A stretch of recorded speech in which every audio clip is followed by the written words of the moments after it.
You must be aware of this when you lift from the net.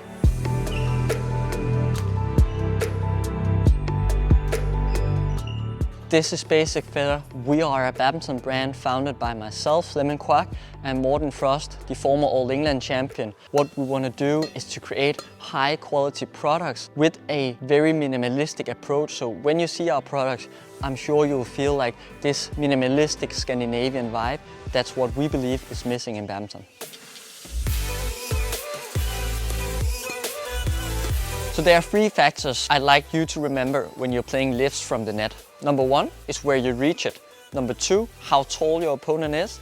And number 3, what's the position of your opponent. These are the 3 things you need to remember.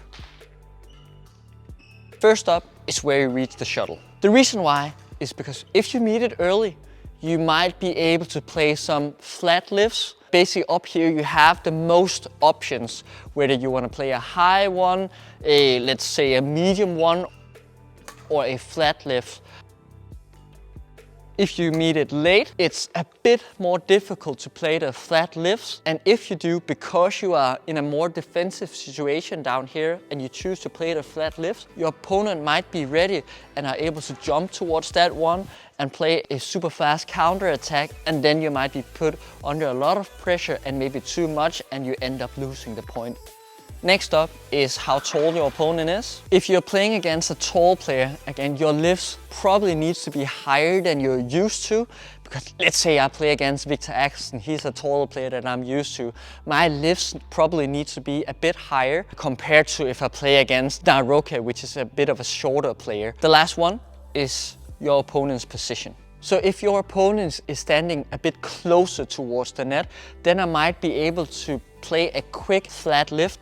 But if they are in a super good position, a balanced position, then I'm not able to play any flat lifts because they are super ready to jump towards that one and punish me. So depending on where they stand on the court, how balanced they are, I need to decide whether the height of the lift should be flat, if I can do that, or it should be a higher one, or even one that's really going up and dropping. That might also be useful at some points. One thing, no matter how you lift, flat, high, doesn't matter, make sure that the length is good.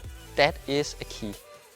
So what you must be aware of in this video is especially the height on your lift, the position where you meet the shuttle, and of course what's the position of your opponent. I've given you some guidelines on what to be aware of when you have the shots at the net and when you want to play the lift, and also depending on how tall your opponent is. If you liked watching this video and enjoyed it, please press the subscribe button and subscribe to Basic Feather.